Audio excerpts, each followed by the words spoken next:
एक नई वीडियो के साथ आज मैं फिर हाजिर हूं। आपका होस्ट दोस्त विक्रांत जोशी आपका स्वागत करता हूं मेरे रिव्यू मास्टर में, जिसमें हम लेके आते हैं दिन भर की स्पेस और डिफेंस न्यूज की टॉप खबरें। यदि आपने इस चैनल को सब्सक्राइब नहीं किया हो तो भी कर लीजिए और बेल आइकन को भी प्रेस कर दीजिए।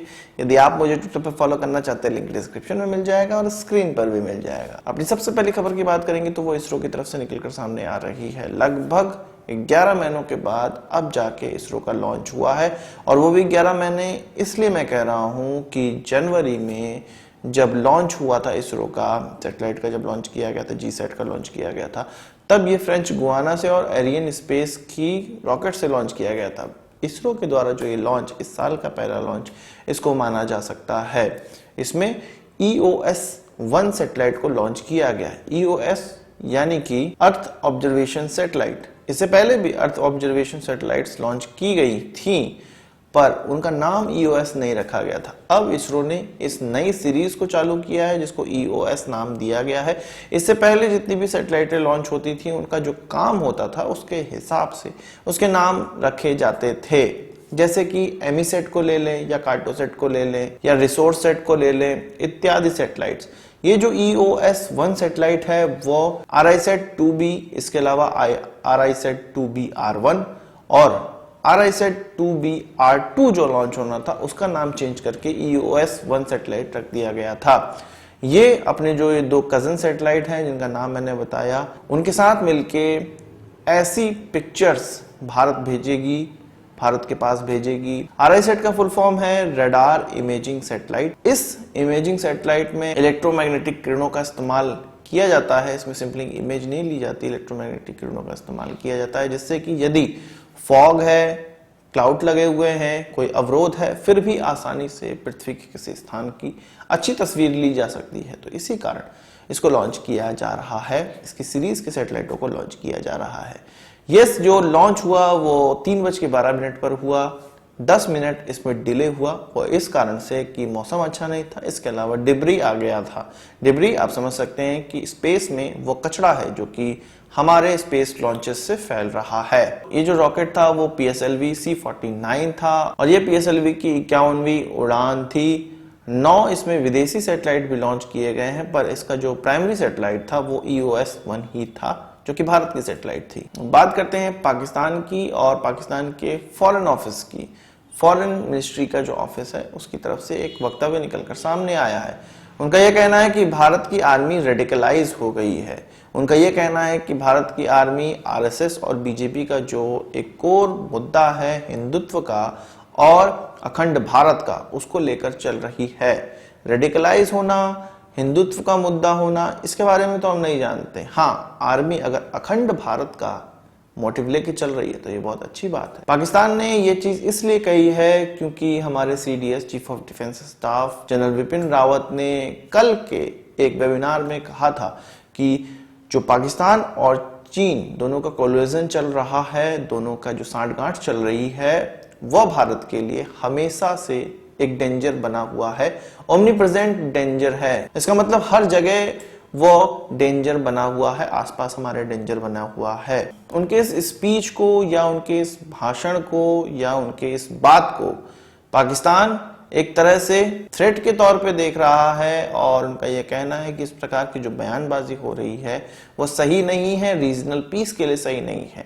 तो पाकिस्तान और पीस की बात करता है, ऐसा देश जिसके केवल होने मात्र से पूरे विश्व में, एशिया में नहीं पूरे विश्व में अशांति फैली हुई है, वहीं के लोग हर जगह आतंकवादी घटनाएं कर रहे हैं, पाकिस्तानी लोग कर रहे हैं।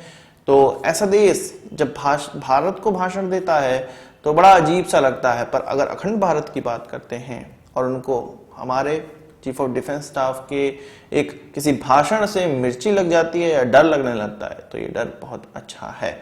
उनका यह भी कहना है, फॉरेन ऑफिस के पाकिस्तान का यह भी कहना है कि चीफ ऑफ डिफेंस स्टाफ अपना काम करें, ये फालतू की चीजों में न उलझें। तो चीफ ऑफ डिफेंस स्टाफ का यही काम है, जो भारत के लिए थ्रेट हैं, भारत के लिए जो दुश्मन हैं, उनके दांत खट्टे करना और उनको मजा चखाना। पर लगता है पाकिस्तानी फॉरेन ऑफिस अपना काम भूल गया है और वो इस प्रकार के जो मिलिट्री लेवल की चीजें हैं उसमें अपनी नाक घुसेड़ रहा है। वैसे पाकिस्तान के सभी लोगों का दिमाग घूम चुका है।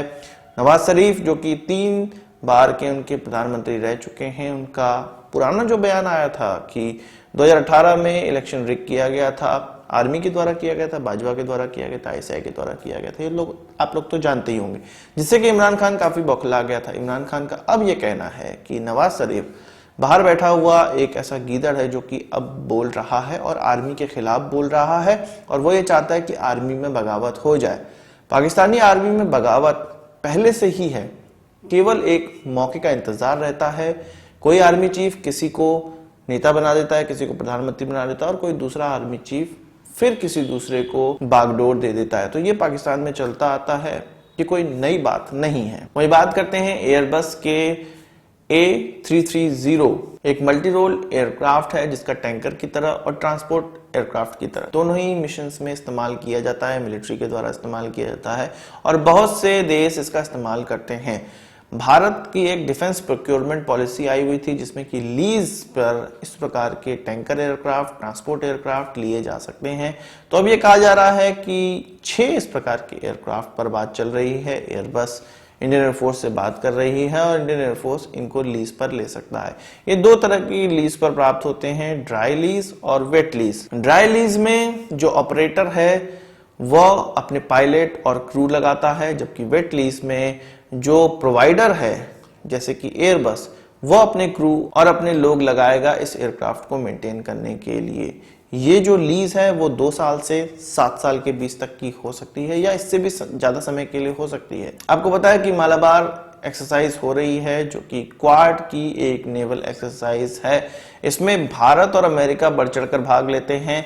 तो अब मालाबार का जो दूसरा एडिशन है, पहला एडिशन तो विशाखापट्टनम के कोस्ट पर हुआ, अब जो दूसरा एडिशन है इसी मंथ 17 से लेके 20 नवंबर के बीच में होने वाला है। गोवा के कोस्ट पे ये होने वाला है और ऐसा स्थान अरेबियन सी ऐसा स्थान है जहां पे 70 से ज्यादा देशों के वॉरशिप्स घूमते रहते हैं। इसमें चीन का वॉरशिप नहीं होता है, हालांकि चीन इस क्षेत्र में अपना प्रभुत्व बनाने का प्रयास कर रहा है, पर फिर भी जनरली चीन का कोई भी वॉरशिप इस क्षेत्र में नहीं होता है। यहां पर अब भारत की तरफ से INS विक्रमादित्य और अमेरिका की तरफ से सुपर कैरियर उनका निमित्ज तैनात होने वाला है और दोनों ही देशों के बीच में ये एक्सरसाइज कंप्लीट होगी। इसमें जो डिस्ट्रॉयर हैं वो जापान और ऑस्ट्रेलिया के डिस्ट्रॉयर एक भाग लेने वाले हैं, पर जो मेन डिप्लॉयमेंट है वो भारत और अमेरिका का यहाँ पर होने वाला है। एयरक्राफ्ट कैरियर में एयरक्राफ्ट भी होंगे, भारत की तरफ से MiG-29 होंगे और अमेरिका की तरफ से F-18 सुपर हॉर्नेट होने वाले हैं। तो इसमें इस एक्सरसाइज में इंटरऑपरेबिलिटी देखी जाएगी और देखा जाएगा कि एक दूसरे देश के जो कमांडर हैं वो कितने कैपेबल हैं, सिनारियो को किस प्रकार से हैंडल करते हैं। तो ये सारी चीजें इस एक्सरसाइज में सीखी जाएंगी। तो भारत और अमेरिका की तरफ से बड़े बड़े एयरक्राफ्ट कैरियर इस एक्सरसाइज में भाग ले रहे हैं जो कि 17 नवंबर से 20 नवंबर के बीच में होने वाली है और ये फेज 2 की एक्सरसाइज है। आज की इस वीडियो के लिए बस इतना ही। आशा करता हूँ वीडियो पसंद आया होगा, आप उसको एक बड़ा थम्स अप जरूर देंगे। इस वीडियो से कोई सवाल सुझाव हो कमेंट बॉक्स में जरूर लाइएगा और यदि आपने हमारा चैनल तो सब्सक्राइब नहीं किया उसे भी कर लीजिए, क्योंकि हम इस प्रकार की वीडियो लाते रहते हैं। नमस्कार, थैंक यू, जय हिंद।